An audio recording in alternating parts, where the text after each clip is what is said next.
Wife, siku ya leo ndo siku niliyopoteza wazazi wangu wote wawili. Na mama yangu alikufa mbele ya macho yangu.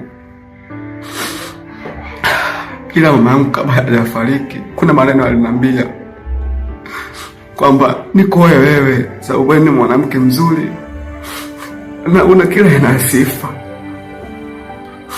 Ndio maana nimekuoa kipenzi.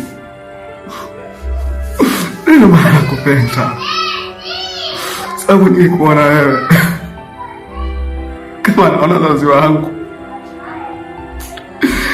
Siku ilikuwa siku ngumu sana maishani mwangu. Ilikuwa ni siku ambayo kila nikifikiria nahisi kama naumia moyoni mwangu. Wife, ndio maana nakupenda.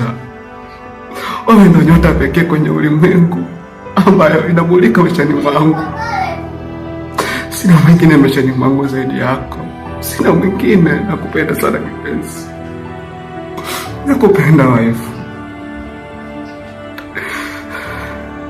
Nakupenda sana bana. Miengo ni hayo tu.